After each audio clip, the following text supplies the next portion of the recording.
Contado por el neuropediatra, episodio 43 de la tercera temporada.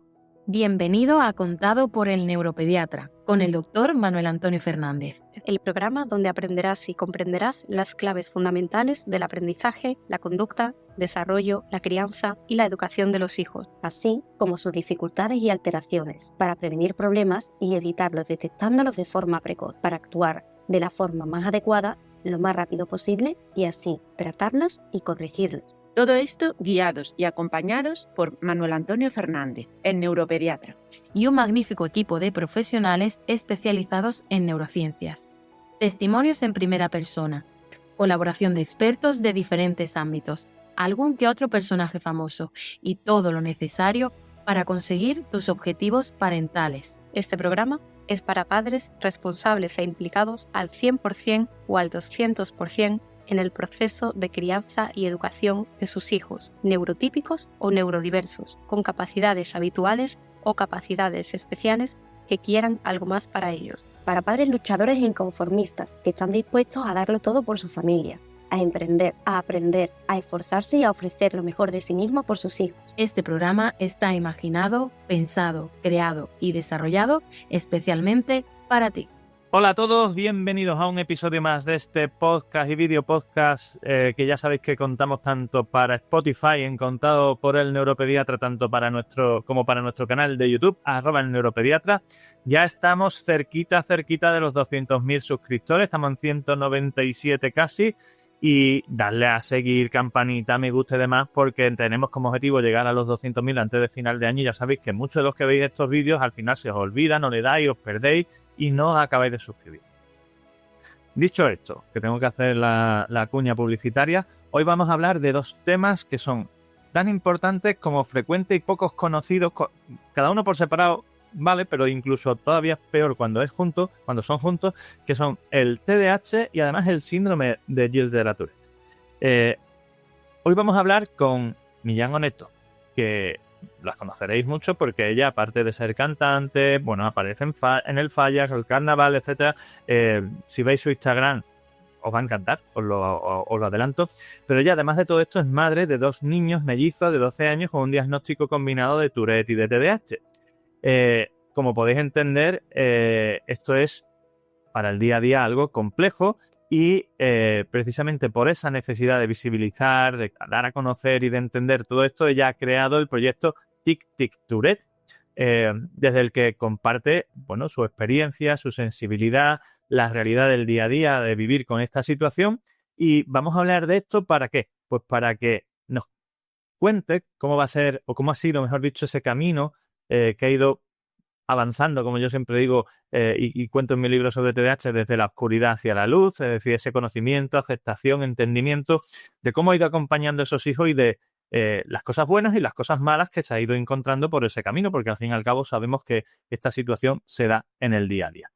Así que muchas gracias por estar aquí, muy bienvenida. Ella no lo sabía de mí antes de empezar esta entrevista, somos básicamente de San Fernando, o sea que somos paisanos, no me sale la palabra, iba a decir originario de la misma ciudad, ya estaba yo ahí parafraseando. Y os va a llamar la atención varias de las cosas que vamos a contar porque creo que son muy importantes. Muchas gracias, Millán, por tu trabajo y por lo que haces a la hora de visibilizar todo esto. Gracias a vosotros por fijaros en lo que hago, que nace, como te comentaba antes, desde la impotencia, desde la necesidad de una familia, simplemente sin ser experta en nada, siempre lo digo, ni siquiera en la maternidad de mis hijos, y bueno, bien hallada, aquí estoy para lo que queráis. No olvidéis @TicTicTourette, @Millán Oneto, todo seguido en TikTok. Os va a interesar lo que cuenta, lo que dice sobre bullying, sobre acoso, etcétera, y también su música, que yo la he escuchado y no está nada mal, Mira, como ya tenemos confianza y somos paisanos además, te voy a hacer una corrección que me da mucho apuro, pero es la historia de mi vida. Es el nombre, es Milian. ¡Ostras! ¿Vale? No pasa nada, porque... Lo peor es que es una dislexia, porque lo tengo bien escrito. No, es que esto pasa siempre, o sea, me llaman de 1000 maneras. Yo generalmente no lo corrijo, pero como estás dando toda la información también, me da penilla que se quede esa tonterita ahí. Millán Oneto y Tic Tic Tourette. Eso, gracias. Tourette se escribe con TTE al final, ¿vale? Que hay que escribir las cosas bien, que si no después no nos entendemos. Mira, gracias por la aclaración. Oye, ¿y ese nombre de dónde viene, por cierto? Ya que Un milagro de Los Ángeles. Así de antiguo. Lo que pasa es que en mi casa son muy creativos también y muy prácticos y afortunadamente desde que nací me querían ese nombre porque mi madre se llama Milagro, nací el día de Los Ángeles, que es el 2 de agosto, no se quisieron bajar del burro ni mi padre ni mi madre, me lo pusieron todo y menos mal que cayeron en la cuenta de hacer Mili de Milagro, Ann de Ángeles y entonces Milian desde siempre. Oye, pues eso te sirve de magnífico nombre artístico, o sea que, en fin, lo que no se nos ocurre a nosotros. De hecho, eso pasó en mi casa, por eso me llamo Manuel Antonio, por un abuelo y por una abuela, en fin, las cosas de Tampoco se rindió nadie, ¿no? Y de hecho a mi hijo le hemos puesto Mateo para que no se parezca a nadie en la familia, ahí no hay conflicto de ningún tipo. Oye, ¿cómo comenzó esta historia vuestra con el Tourette y el TDAH? Porque esto es algo que siempre empieza despacito, pero de forma progresiva y desde bien tempranito. ¿Cuándo comenzasteis vosotros a sospechar que algo estaba ocurriendo en el proceso de desarrollo que no era exactamente lo que se preveía o que estaba fuera de la normalidad? Pues como dices, bastante pronto. En el caso de uno de mis hijos empezó pues poquito antes de los 4 años, aunque es verdad que ya echando memoria atrás, desde siempre tenían una serie de movimientos que eran muy característicos. Yo sé, todos sabemos que estamos aquí, que es un trastorno del neurodesarrollo, ¿no? Y que se genera más o menos en torno a esa edad, pero es verdad que desde muy bebé tenían un nerviosismo que terminaba en pellizcar muy fuerte para antes de dormir, o sea, mientras los dormías de bebés, tenían ya unos pellizcos muy fuertes que hacían cardenales y que hacían postillas. Yo no les dejaba, yo les controlaba, les acariciaba, les calmaba, pero mi marido y mi madre sí que tenían siempre marcas de ellos, ¿no? Y es algo que hemos hablado desde siempre. Ansiedad, que es otro de los trastornos asociados, también tengo vídeos incluso de uno de mis hijos con 2 años, 2 años y medio en la trona, que como que no le entra el aire, ¿no? Pero es verdad que los tics ya continuados, ya que llamaba la atención, ya que nos planteamos hacer algo, fue en torno a los 4 años. Y unos meses después, el otro de mis hijos. Y bueno, pues primero ves que hay algo que no es normal, te enfrentas a que tu discurso o tu miedo o tu inquietud sea juzgada por absolutamente todas las personas de tu entorno, porque además... Te voy a parar aquí porque esto es algo que se da en el día a día en la consulta y que me toca mucho las narices, por decirlo finamente. Ayer tuve yo una consulta de dos chicos, uno de 8 y otro de 3. Uno tenía un TDAH, como la copa un pino. El más pequeño parece que tenía un trastorno del lenguaje y que estaba empezando a copiar conductas del hermano, sobre todo. No parecía que tuviera este tipo de problema también. Ujú. Claro, pero la madre decía, llevo toda la vida con el mayor, que tiene 8 años, diciendo que algo pasaba y todo el mundo ha dicho poco menos que porque somos tan ansiosas las madres, que a todos le queremos buscar un problema y que el niño estaba bien. No, el niño tiene un trastorno del lenguaje como la copa de un pino expresivo, porque el pobre, aunque tiene una intención comunicativa enorme, pues no expresa bien y un déficit de atención enorme. Eh, y a mayores, esta expresión siempre me ha gustado mucho copiarla de por ahí del norte, ¿no? Hace también unos cuantos días tuve una familia que era además de la línea, que cuando no me habían rellenado todos los test, cuestiones y demás, pero no me habían enviado los informes anteriores de las consultas que habían tenido y demás. Claro, y cuando yo leí toda la información, eh, me preguntan, o sea, la consulta les confirmo, les pregunto, tal, y digo, pero bueno, esto al fin y al cabo, lo que me estás contando es de un síndrome de Tourette. El niño tenía 12 años, ¿eh? Y me dice, sí, eso me han dicho en la última consulta, pero es que esto lo lleva teniendo el niño toda la vida, nadie me había dicho nunca. Digo, pero que nadie te había dicho nunca hasta ahora que lo que me estás contando de ti, no. Digo, entonces, ¿qué? No, que si tic, que si no sé qué, que si no sé cuánto. Y entre la falta de comprensión, el concepto preconcebido y prejuicioso de que las madres estáis todas locas, perdona la expresión, porque aquí os toma a todo el mundo por loca, y la falta de conocimiento, pues la familia llevaba toda la vida y al niño nunca le habían planteado que lo que había tenido, lo que tenía era un Tourette, sin un trastorno de conducta, por eso decía palabrota, por eso peleaba y tal y cual, y tan pancho con 12 años. Desde yo digo, que yo no sé en qué mundo estamos viviendo, ¿no?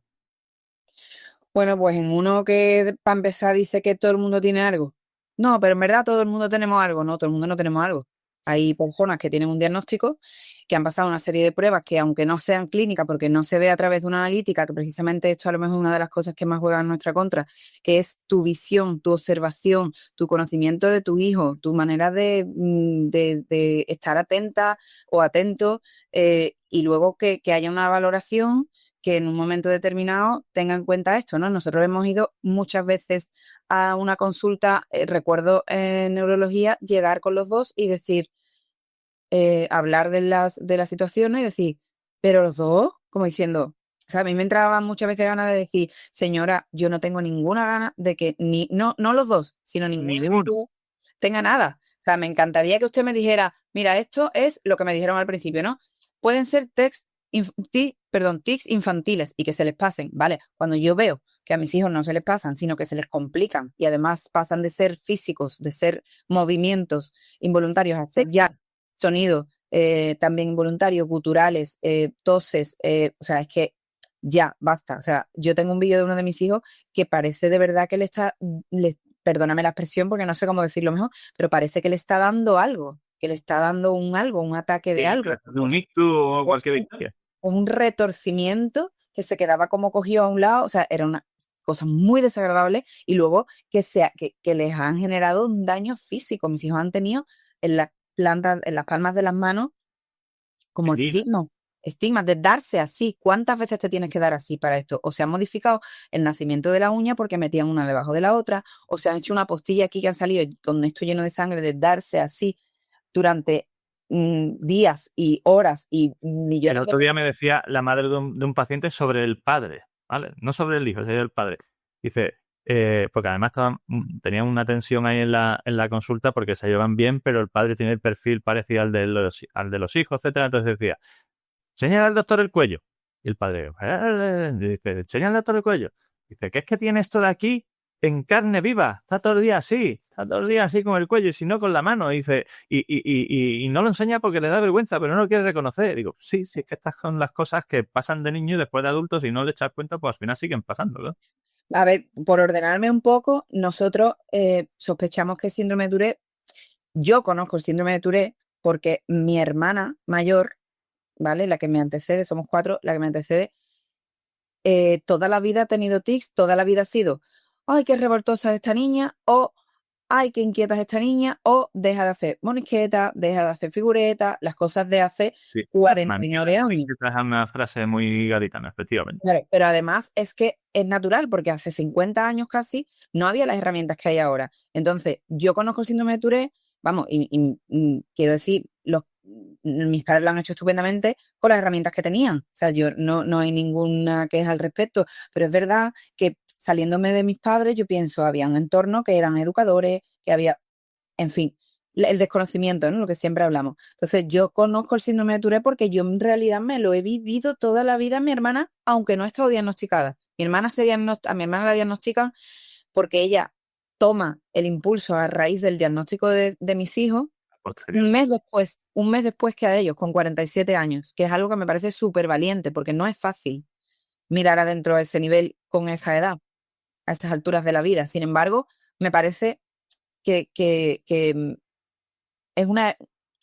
debió ser un alivio, ¿no? Para mí lo fue, siendo madre, no me imagino para ella, ¿no? La explicación a tantas cosas, a tantas dudas, a tantas inquietudes, a tantas culpas que los demás te han impuesto y que tú misma también seguramente te hayas creado, ¿no? Entonces, bueno, pues el periplo de médicos que duró casi 5 años no fue nada fácil, por eso que te decía, por los prejuicios, porque parece que tú quieres que tus hijos tengan algo y tienes que luchar contra muchas cosas y muchas personas y muchas instituciones y muchas historias que nada tienen que ver con mi vida, ni con mi profesión, ni con mis inquietudes, y es complicado. Y hubo un parón incluso porque te cansas, porque te cansan. Y entonces al final retomas porque dices, no, yo tengo que seguir porque tengo que encontrar una respuesta. Y para nosotros el diagnóstico fue liberador. Fue liberador. Te iba a preguntar, esa sensación de repente, tú que ya conoces el tema, te dicen, sí, lo que le pasa a tu hijo es que tiene un síndrome de Tourette. Eso es liberador en el sentido de, bueno, ya sé lo que pasa o, bueno, ya tengo respuesta, pero también te abre una ventana de, bueno, ¿y ahora qué hago, no? Porque esto, algo se puede hacer. Son varias vías. A ver, por una parte, a mí me generó mucha impotencia porque la persona que lo diagnosticó finalmente, su respuesta fue, bueno, pero esto estaba claro desde el principio. En el primer informe ya pone sospecha de síndrome de Tourette. Era solo cuestión de una palabra. Y entonces yo le dije, bueno, esta palabra nos ha llevado 5 años, casi. Entonces, si solo era cuestión de una palabra, perdóneme, podía haberla usted cambiado hace 5 años y haber puesto ya, o a lo mejor hace 5 no, pero a lo mejor hace 4, ¿sabes? Hombre, porque más allá de lo que eso supone a nivel de confirmación, supone la percepción y la afirmación por parte no solo vuestra, sino del entorno, de cuál es el problema, de qué se puede hacer, todo lo que puede llevar a nivel administrativo, burocrático, educativo, en fin. Claro. No es lo mismo poner un juicio de sospecha que un juicio de diagnóstico, porque al fin y al cabo esto es como puede que el coche tenga el cárter roto o no, lo que le pasa es que el carburador está estropeado, que no es lo mismo. Lo que pasa es que también, bueno, entiendo que tiene que pasar un proceso X. En medio estuvo la pandemia, en medio, como te decía, también nosotros nos agotamos porque al final es un desgaste emocional y psicológico muy grave. Tú estás llevando a tus hijos, además exponiéndolos con la sensibilidad que los míos al menos tienen, ¿sabes? Y no vi tampoco que hubiera esa sensibilidad por parte de algunos profesionales, otros maravillosos, pero por parte de algunos que hablaban y yo les decía, perdón, los niños tienen que estar aquí para algo más. No, vale, pues entonces si no te importa, van a salir con su papá y yo me voy a quedar y me cuentas a mí, porque eso es algo que también me ha sorprendido muchísimo. Los niños son personas con 4, 6, 8, 10 años, los que sean, pero son personas y sí que se enteran de las cosas. Y no podemos hacer como cuando en nuestra época, que ya sabemos que somos de la misma generación prácticamente, que era como que los niños no se enteran. Claro que se enteran. Y precisamente porque se enteran, nosotros lo hemos tratado de llevar todo lo más natural posible. Ellos han sabido en todo momento su proceso, por qué era, qué pasaba, hemos probado distintas medicaciones, no nos ha ido De bien hecho, con tienen que ninguna. saber las cosas adaptadas a su nivel, perfil y demás, pero tienen que saberlo, porque si no, Y su se condición vuelven de locos. vida. Pero tienen que entender, o sea, no necesitan saber ni que se llama Tourette, ni que se llame no sé qué, pero sí qué es lo que les pasa, ¿no? Bueno, nosotros personalmente sí que le hemos dado la información, o sea, evidentemente no le he dicho algunas cosas porque no correspondían, pero sí saben que se llama síndrome de Tourette, saben Bueno, por qué ya ocurre. tienen 12 años, pero digo que a veces cuando son pequeñitos, a veces los padres me dicen con un niño de 6, 7 años, ¿y qué le digo? Digo, nada, o sea, nada. Es decir, yo le voy a decir al niño que las pruebas que ha hecho dicen que es inteligente y que tiene un problema de concentración o de nerviosismo y que le vamos a poner unas vitaminas para ayudarle a estar más tranquilo, que las cosas en el colegio le vayan mejor. O sea, no hace falta entrar en el concepto en sí, porque muchas veces eso le genera un conflicto. Yo he tenido muchos pacientes que de repente han ido a una asociación tal cual, han dicho, no, tú lo que tienes es TDAH. Y eso ya se le ha quedado aquí al niño con 7 años y ya todo gira en torno a eso. Es decir, lo que tenemos que acompañar al niño en el proceso, no marcarle, digamos, esa etiqueta, que el problema no es la etiqueta, sino definírsela mal o dársela de forma inadecuada, ¿no? Claro, no, nosotros en casa yo les he explicado muchas veces em, que no es nada que nos ocurre cuando nos dicen cómo se llama, o sea, no hay nada que vaya a cambiar, ¿no? Yo cuando le expliqué lo del TDAH, pues bueno, mira, no esta es tu condición de vida y que yo te diga cómo se llama para saber cómo tratarlo, para saber cómo enfocarlo, para saber cómo estudiarlo, en mi caso que soy la mamá, ¿no? No implica nada peor en ti, o sea, tú ya eres moreno, alto, con un 42 de pie, X, ¿no?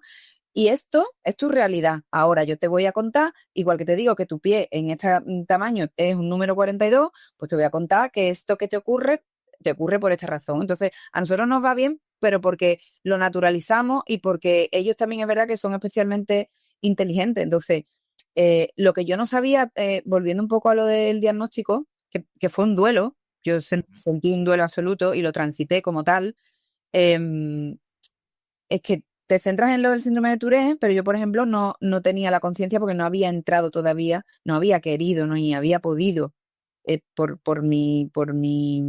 por el dolor, ¿no? que estaba sintiendo. em, Entrar a estudiar lo suficiente como para ver los trastornos asociados con las comorbilidades, que vaya dos nombres más feos, por cierto. Y ahí es donde se abre todo el mundo, porque al final los TIC son la punta del iceberg. Ahora párate a ver todo lo que hay detrás de eso, empezando por el TDAH, por supuesto. Y en ese proceso, que has explicado perfectamente, a ver si te puedes parar a ver qué era, o qué ha sido, mejor dicho, lo más difícil y también, lo más difícil, lo más feo, ¿no? Y también lo más bonito o lo mejor que has vivido en ese proceso como madre. Lo más difícil, aceptar que mis hijos tienen una condición de vida que a veces es limitante, que es excluyente, que la integración es la mentira más grande que nos estamos viviendo en el día a día. Y la mirada mm, no irrespetuosa, pero sí prejuiciosa y dudosa, ¿no? de la sociedad, ¿no? En el caso de ellos, por ejemplo, pues en el cole han tenido un poco esa movida de, tú te lo estás inventando para tener, por ejemplo, pues, para no copiar los enunciados, ¿no? Porque uno de mis hijos tiene disgrafía. Entonces, claro, una de las medidas que tomamos fue pues que no copiara los enunciados, así de simple. Y bueno, pues cosas de niños, hasta ahí cosas de niños. Pero es verdad que a ellos se les hace un mundo porque ese es su universo y sus amigos están dudando de algo que ellos no pueden controlar además, ¿no? Y que además no es una decisión que hayan tomado ellos, sino que se les ha propuesto pues, para hacerle la vida un poco más fácil. Eso creo que es lo más feo, los prejuicios y la duda constante, ¿no? del resto del mundo, ¿no? Ese punto de que te consideren la madre más pesada del mundo, pero es que lo voy a seguir siendo, o sea, lo tengo muy claro. Es tu obligación. Lo voy a seguir siendo, no tengo, me da mucho apuro, yo soy una persona súper prudente, a mí me da un montón de apuro molestar para cualquier cosa, ahora, cualquier cosa que tenga que ver yo por ejemplo, no mando un cartel de un concierto en mi vida, lo habré podido hacer a lo mejor una vez en algún concierto muy concreto, ahora para Tic Touré mando lo que tenga que mandar, y es que no me tiembla el pulso, y es uno de las características más claras que yo veo en todo esto.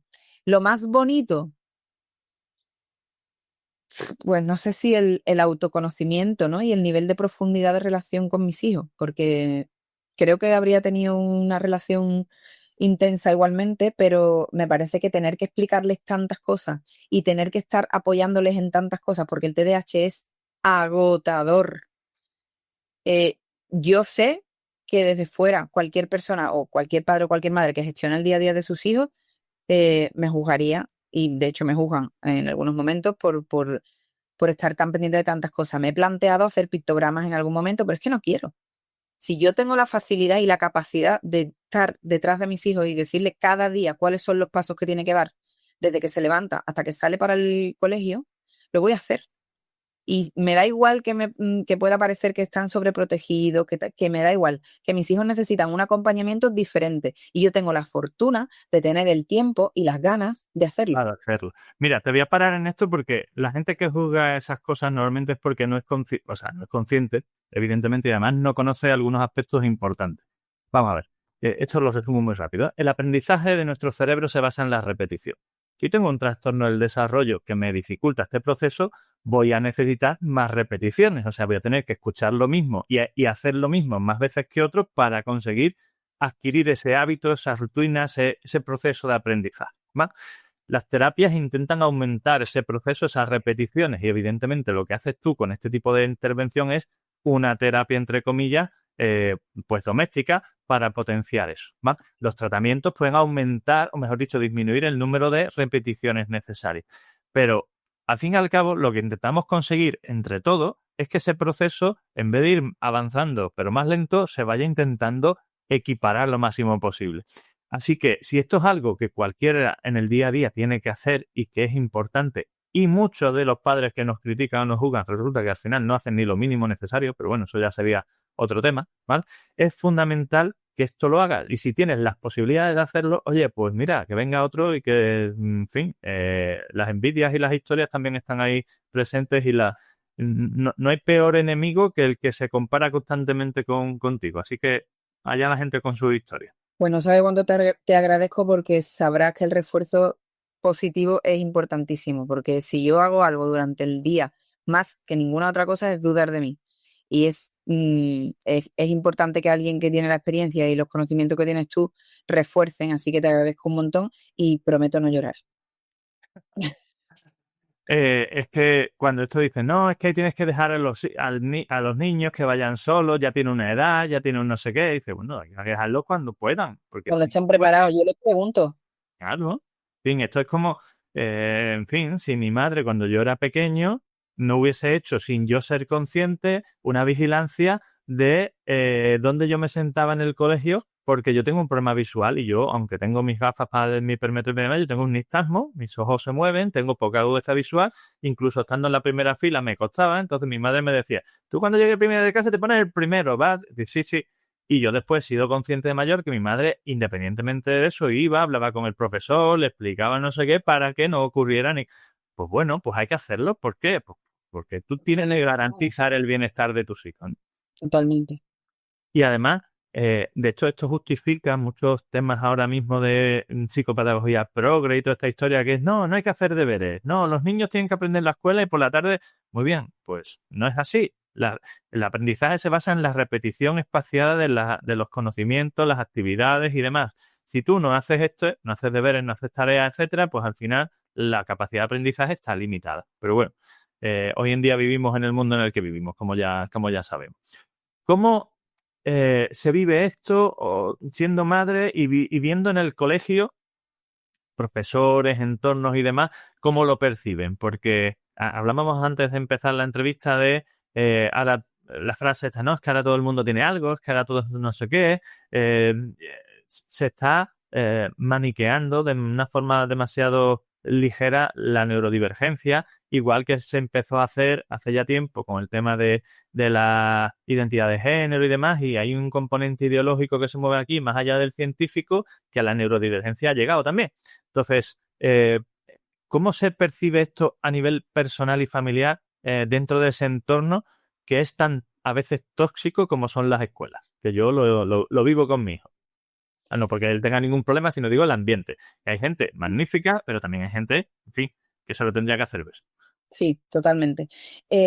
Creo que en este caso nosotros hemos tenido mucha suerte. Desde el principio organizamos una reunión con todo el equipo docente, con orientación, con dirección del centro y con tutoría y explicamos todo. Cuando ya tuvimos, antes de tener el diagnóstico lo hicimos porque ya teníamos claro qué ocurría y ya les empezaba a afectar en su día a día sin saber todavía si todas las comorbilidades, como decía antes, que había, aunque ya viendo clarísimo que el TDAH también estaba seguro. En fin, yo leo muchísimo y estoy todo el tiempo que estoy viendo algo en el teléfono tiene que ver con esto porque es lo que me ocupa más en mi vida y es mi inquietud máxima. Por supuesto, por formarme y por ayudar a mis hijos. Entonces, teniendo en cuenta que esto siempre es un triángulo, ¿no? Yo siempre se lo explicaba al equipo docente. Es un triángulo entre la familia, el equipo médico y el equipo docente. Mis hijos donde más horas pasan aparte de conmigo en mi casa es en el colegio. Y entonces ese entorno tiene que estar informado, como poco. Tienen que saber que determinadas cosas que le ocurren o que hacen o que dicen, pues tienen que ver con su condición de vida. Y tienen que saber cómo reaccionar ante ellas. Entonces nosotros informábamos, tuvimos mucha suerte, el equipo incluso nos agradeció porque no habían tenido ningún caso de síndrome de Tourette, que es algo que me llamó muchísimo la atención, porque estamos en 2025 y esto fue en 2023. Y bueno, 2023 son muchos niños y muchos años. Y imagino que ahí juega un papel importante también la manera de asumir de las familias, que a nosotros nos pasó, ¿eh? Yo de eso, perdona que te interrumpa, siempre cuando se habla de este tema en un colegio pregunto, ¿cuántos alumnos tenéis? Y me dice, pues, imagínate, 1000. Bueno, pues si hay 1000 y el TDAH tiene más o menos, tirando por bajo un 5%, tenéis que tener 50 TDAH. Y se me queda muchas veces mirando como diciendo, ostras, ¿no? claro, Sí. en el síndrome de Tourette se supone que es uno de cada 100. Claro, o sea, pues si no lo tenéis es que no están diagnosticados, no que no estén, porque están, ¿sabes? O sea que... Pero como te digo, yo creo que ahí juega también un papel fundamental la familia. Cuando nosotros tuvimos el diagnóstico, para no irme mucho, pero te lo comento en un break, yo no sabía qué hacer con aquello. Mi marido, que es muy poco dado a redes, automáticamente sintió la necesidad de exponerlo. Y yo ahí entendí la necesidad que había de visibilizar, porque justo era el objetivo. Entonces, creo que a lo mejor hay muchas personas que tienen tienen niños, hijos neurodivergentes o hijas, que a lo mejor precisamente por los prejuicios de la sociedad o porque no los etiqueten o porque no los encasillen o por X, no lo comentan. Para nosotros fue fundamental desde el principio visibilizar y entendimos muy pronto que había que contarlo en el colegio para que allí les abrazaran igual que les abrazamos en casa, o por lo menos todo lo que pudieran. Entonces, fue muy bien. ¿Había profesores que se pasaron por donde dijimos lo que habíamos hablado? Los hubo. ¿Reaccionamos a la primera de cambio y daban cucharadita y paso atrás? También. Porque al final también es como una cosa tan innecesaria como real que hay que estar encima. Mm. O sea, recuerdo un profesor que no fue a la reunión, además yo sabía que no iba a ir, porque tú eso sabes perfectamente con quién tratan, tus hijos y con quién tratas tú, y, y le dije a mi marido, no va a ir, y además va a ser el que va a meter la pata. Efectivamente, la tutoría fue un martes y el jueves metió la pata por primera vez. Automáticamente pedí una tutoría urgente, sabían por qué la estaban pidiendo y ese señor cambió automáticamente de registro y más nunca tuvo una... Salido de tono. Más nunca. Y yo pienso, ¿no era más sencillo, señor, que usted fuera a esa reunión o de no ir, que al menos preguntara? ¿No? Porque yo comprendo que mis hijos son 2 de 27 o de 25, depende del curso, y no son los únicos, ni serán los únicos que tengan un detalle al que prestar atención, ni yo lo pretendo. Pero si yo estoy empleando mi tiempo, me he preocupado de venir a informarte, es porque siento que es una necesidad. ¿Tú crees que no? Vale, pero no metas la pata. No te puedes permitir ese lujo, porque ya te has permitido uno que ha sido no venir a prestar atención de una condición de vida, que es justo eso, que condiciona la vida de dos personas que tú tratas a diario. Y no son cualquier persona, como yo digo siempre. Los maestros tienen una responsabilidad añadida y es que están formando el futuro.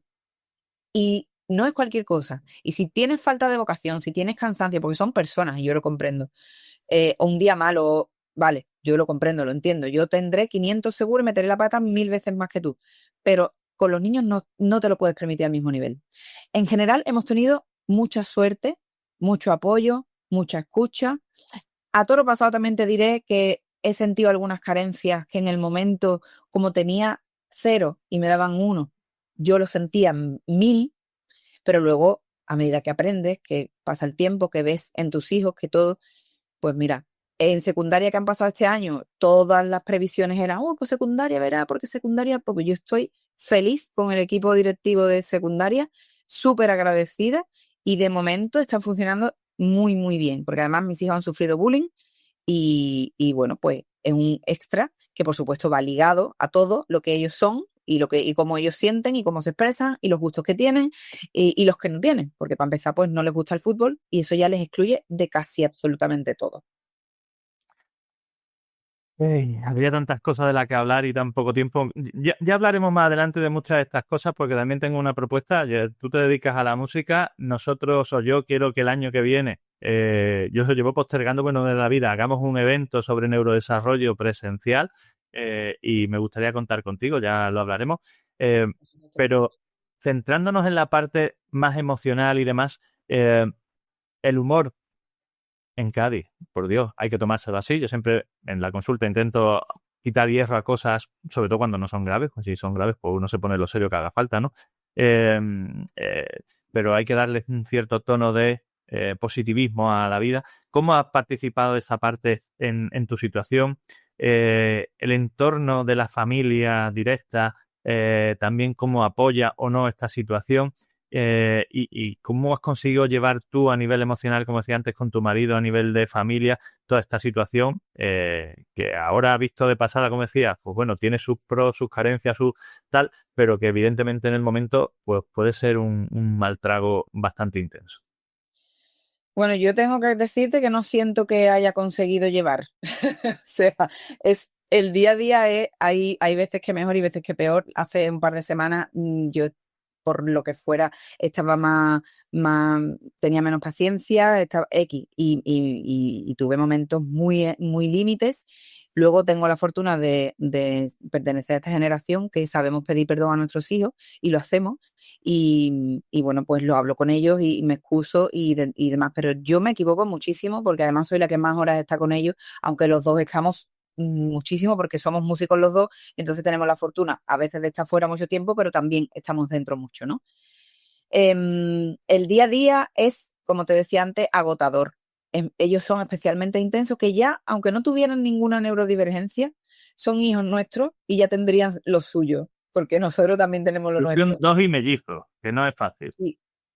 Pero es que además mi hermana también tiene una relación muy estrecha con, vamos, no, mis hermanas todas, pero la que te comentaba, que también tiene TDAH, que también todo, también tiene una relación muy estrecha. Y mi madre no está diagnosticada, pero mi madre tiene un síndrome de Tourette con todos sus avíos, su TDAH, su trastorno del sueño, de la alimentación, o sea, su ansiedad, todo. Y no está diagnosticada, que a mí me gustaría que fuera, porque me gustaría registrar un poco el mapa, claro. Entonces, con el humor, pues bueno, hay tics que de repente, para sacarlos del agobio, porque claro, se agobian, les duele, se angustian, esto cuando se me va a quitar, nadie me va a querer, nadie se va a enamorar de mí, yo nunca voy a casarme, o sea, estratosférico. Fijaos que estamos hablando de niños de 12 años que se están preocupando por su futuro, Claro. el futuro de vida, ¿no? Mi hijo tiene 6 años y a veces hablando de los hijos, no sé qué, digo, Mateo, ¿tú cuando seas mayor vas a querer ser papá? Y dice, sí, claro. Es que piensan en el futuro más de lo que nos imaginamos, ¿no? Sí. De hecho, ellos lo hablan muchísimo, vamos, ellos tienen eso, uno dice que sí va a ser padre y el otro dice que no, bueno, en fin, mucha historia. Hay un tic en concreto que es como, es muy saturante porque es, ¿cómo lo saco? O sea, todo lo que tú piensas, ¿vale? Pues uno de ellos lo tiene que decir. O sea, todo el tiempo, todo lo que tiene en la cabeza, está hablando contigo y se interrumpe a sí mismo porque tiene un pensamiento sobre lo que está hablando o ha mirado algo y eso que he mirado no sé cuánto y sigue hablando, ¿no? Entonces, hay un momento que él, para no molestar, entre comillas, lo ha reducido el volumen y entonces como que lo susurra y no lo vocaliza tanto. Sí, lo cuchichea, gracias. Y entonces de repente está hablando, sí, mamá, pues no sé cuánto. Y entonces un día estaba súper agobiado con eso y en una de esas le digo, sin pecado concebida. Parecía totalmente que estaba en un confesionario. Estaba confesando directamente. Sin pecado concebida. Y se pegó una carcajada que es que fue como, no se lo esperaba y de repente cuando lo entendió se partía de risa. Y ya entre ellos pues también lo hacen. Son muy empáticos, son muy cariñosos y son ni contigo ni sin ti, entre ellos. Entonces discuten un montón, tal, lo que sea, pero que no le pase nada al otro. Y que el otro no ¿Se cascan entre ellos o no? A veces, claro, como todos los hermanos. Tienen 12 años, ya dan fuerte. Como todos los hermanos. El momento vuestro masculino de la lucha y de desfogar y con el padre, que son cosas que yo muchas veces les digo, ¿de verdad que es que tal? Y me dice mi madre, chiquilla, que esto son cosas de hombres, de tío. Me dice, digo, bueno, yo lo voy a querer entender, pero en realidad no me hace ninguna gracia. Mi mujer me dice, no te pongas a hacer eso con Mateo, que se pone muy nervioso. Digo, déjalo, que se tire, que sí, estamos nosotros a lo nuestro, ¿no? Que estamos nosotros con nuestra historia, deja que nos peguemos y nos tiremos pellizcos, en fin. He leído sobre ese tipo de entrenamiento, entre comillas, que es ese tipo de bromas con los hijos hombres, los hijos masculinos con los padres. Y es verdad que tienen un componente ahí como misterioso, es muy chulo, mira. La testosterona, eso ocurre en la naturaleza con los animales, o sea, tienen que entrenar, entre comillas, a sus crías en supervivencia y cosas que no le harías a una niña que tienes como hijo, pues, como hija, pues a un chico se lo hace, porque sabes que eso le va a generar una respuesta muy estimulante, muy positiva, ¿no? Es curioso. Oye, a nivel de divulgación, porque esto, tú eres cantante, eres música, eres divulgadora, ¿cómo, perdona? Comunicadora. Creaste Tic Tourette, ¿qué te dicen las familias que te siguen? Porque esto es muy necesario.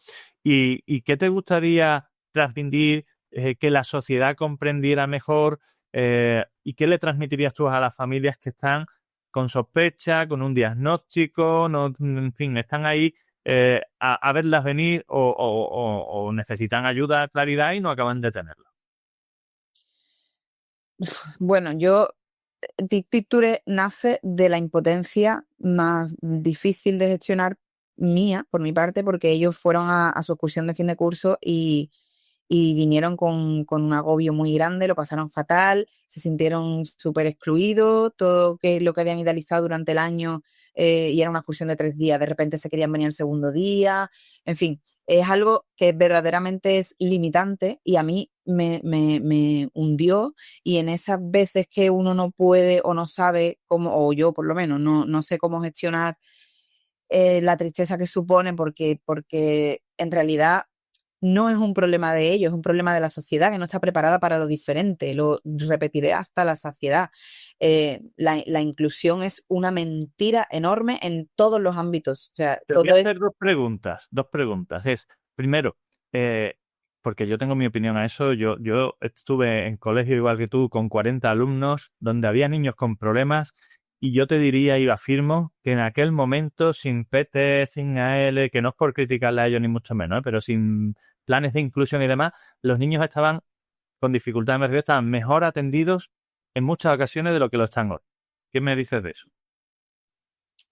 Te digo que creo que el sistema educativo es una verdadera mierda, con perdón de la expresión, no me corto, que a los profesores los tienen burocratizados, que es más importante que rellenen en el Séneca no sé qué cosa, que el hecho de poder dedicar tiempo a mirar a los ojos a los niños, que la educación emocional debería ser una prioridad, igual que debería serlo saber entender la factura de la luz o ponerle IVA si vas a ser autónomo, o como decían mis hijos en septiembre del año pasado, que tengo una conversación que si en algún momento nos vemos en persona te la pondré porque es digna de enmarcar, a cocinar, a gestionar una casa y a cosas que son verdaderamente importantes para la vida, además de la formación académica, de la educación y de la cultura, por supuestísimo.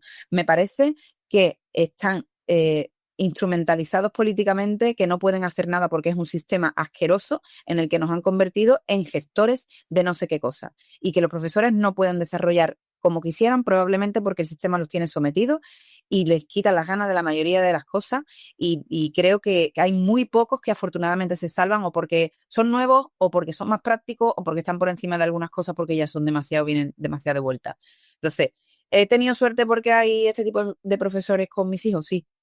Y mala suerte también porque otros están en el amargor o en la amargura máxima de tener que estar gestionando un montón de cosas que nada tienen que ver con ser maestro o ser profesor, en este caso que ya es secundaria. Y te voy a hacer, perdona, que quiero hacerte la siguiente sin falta, que esto sé que me va a caer chuzos de punta con esto, pero yo que ya tengo un hijo de 6 años y que he visto guardería infantil y al inicio de primaria, he visto educadores infantiles, maestros de infantil, maestros de primaria, maestros de muchos tipos y demás, estoy cada vez más convencido de que los problemas de acoso, de bullying, etcétera, no ocurren si un maestro está pendiente de sus alumnos en el aula. Lo veo y lo subo. Si hay más atención en casa, He más aprendido comunicación. tanto durante estos años la importancia del papel del maestro en gestionar conductualmente a sus alumnos como referentes, que no acabo de entender que un profesor no se acabe de enterar que hay problemas de acoso en su clase. No me lo creo, no me lo creo. O sea, estoy de acuerdo contigo, pero no pienso que sean ni los únicos ni los mayores responsables. Creo que todo empieza en casa. Creo que en casa hay un ejemplo que tiene mucho más que ver con el discurso que tengas con tus hijos, que tiene que ver con cuando tú conduces, cómo gestionas si alguien lo hace mal contigo, que tiene que ver con si vas a la tienda y te dan dinero de más y tú dices que me has dado de más y lo devuelves, que tiene que ver con la honestidad y con los valores que tenemos en casa. Firmo Primero, porque lo he vivido también. claro, primero, sobre todo. Y luego me parece que hay un problema importante que es la autocrítica. La mayoría de los padres y de las madres en la actualidad son mi niño no. Mi hijo, uno de mis hijos, que es el que ha sufrido bullying, lo ha sufrido durante más tiempo porque yo he cometido el error, y esto es mío, personal, yo he cometido el error de invalidarlo, no porque no le creyera a él, sino porque he tratado de ser tan sumamente justa que me he equivocado con mi hijo. Y he tratado de poner tan en valor qué has hecho tú, qué ha ocurrido sin justificar la violencia del otro, que lo he minimizado, lo he invalidado y he provocado que esto se alargara en el tiempo. Esto es algo que me fustiga porque ha sido un error mío y que no voy a volver a cometer. Entonces, pienso además que hay dos víctimas cuando hay bullying, que una víctima es el agresor y otra víctima es el agredido. El bully, que es el que agrede, está sacando la bandera de por favor ayúdame, por favor mírame, por favor quiéreme, por favor atiéndeme, me está pasando algo. necesito hacer esto para sentirme mejor. O sea, ¿cómo se sentirá para tener que hacer eso? Claro, y no lo justifico, porque no tiene justificación, porque la violencia nunca tiene justificación. Pero para mí no es una solución, una Ni expulsión. la violencia, ni el apartado, ni el no te hablo, ni el te hago el vacío, No, porque eso eso es también. violencia. Eso es violencia también, por supuestísimo. De hecho, es una de las más difíciles, porque ¿cómo argumentas tú que tus hijos están siendo agredidos porque están en un aislamiento social que los tiene solos y reventados en el recreo y que temen una excursión porque no se van a sentar con ellos en el autobús y que les apetece ser independientes porque aunque sean hermanos no siempre tienen que ir juntos porque tienen gustos diferentes y amigos diferentes? Entonces, es muy complicado. Por supuestísimo, si los profesores quisieran y dedicaran un poco más de atención a los alumnos, hay una gran parte del bullying que se podría evitar. Pero por supuestísimo, el bullying, desde donde yo me lo vivo y desde donde yo lo veo, no empieza en las clases, empieza en casa. Y empieza con el ejemplo, y empieza con la atención. Y por supuestísimo, empieza con esto. Mis hijos no tienen móvil. Me siento súper orgullosa porque es verdaderamente una resistencia que con 12 años no lo tengan. Yo no juzgo a los padres que se lo dan a los suyos, pero sí exijo que se les atienda, porque aquí está absolutamente todo. Y del mismo modo que yo le explico a mis hijos que con 3 años, porque les gusta cocinar, que con 3 años no les daba un cuchillo porque no sabían emplearlo, no sabían utilizarlo y podían hacerse daño a ellos o hacernos a los demás, esta herramienta, que es maravillosa si uno quiere, no están preparados para tenerla. Ni ellos ni ninguno de los demás. Me perdonas porque me he puesto súper alterada, pero es que es algo Y más que toda- ahí me toca. Claro, es que el móvil es el opio del pueblo de hoy en día. ¿Qué vamos a hacer? Es lo peor si uno quiere. Ahora, no están preparados los niños con 12 años. O sea, estoy súper de acuerdo con las desescaladas tecnológicas que hay en la actualidad en un montón de países y con las que están llegando a España también. Y ojalá una prohibición y multas muy graves a los padres de los acosadores. Multas, sanciones X. Ahora, expulsar al niño un día, 3 días, no sirve de nada. Hay que Que encantado de no ir al cole, vamos, o no de no ir al instituto, eso está claro. Mira, siempre acabamos la entrevista con 5 preguntas o cuestiones muy personales que son solo para tener una desconexión de tanta intensidad, que se responden con una frasecita muy corta y un porqué. ¿Café o té? Depende del momento. Cuéntame. Café por la mañana, té en una tardecita, relajadita, un té chai que me gusta a mí, o un, Uy, ese chai del Starbucks está muy rico, ¿eh? Con canela, o calentito. un té moruno con la hierbabuena, me gusta también. Depende del momento. ¿Tus hijos toman café? Mira, he estado leyendo sobre el café en el TDAH y he visto que era positivo. Les he dado hace un par de semanas capuchino. Mm. No es que haya que chafetar a todos los niños, pero es verdad que si a algunos les gusta, es decir, no hay un motivo para limitarlo, igual que la Coca-Cola, más allá de por el que es un refresco gaseoso y demás, tampoco la cafeína tiene por qué sentarles mal. Eso siempre me gusta aclararlo. Bien, Por eso muchos chicos con TDAH, Tourette, etcétera, beben o les gusta beber bebidas energéticas, porque la combinación de taurina, cafeína, etcétera, es verdad que te genera ansiedad, taquicardia, insomnio, etcétera, pero a veces mejora la regulación atencional y la parte de los tics. nosotros no lo hemos probado esto, ni de momento más allá del café creo que vayamos. No, déjalo. ¿Mar o montaña? Mar. Cádiz. No vayas a Cádiz, que estamos saturados ya, ¿eh? Todos sevillanos y madrileños y demás, iros para Huelva, para Valencia, que Cádiz ya está lleno, ¿no? El mar que es la conexión absoluta y la desconexión también. Vamos, vengo de hace un rato de andar 1 hora por la playa y no podía estar más bonita, vamos. Lectura o deporte. Lectura. ¿Qué te gusta leer?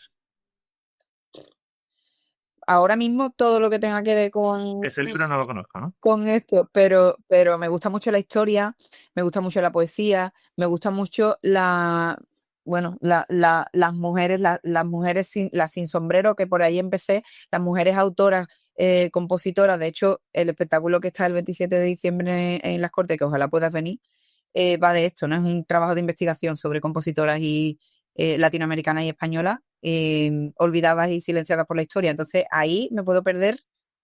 Tengo de hecho que parar porque me meto tanto en las vidas de ellas que me absorben y me asfixian. Y tengo que ir apartándola de vez en cuando. Historia sobre todo.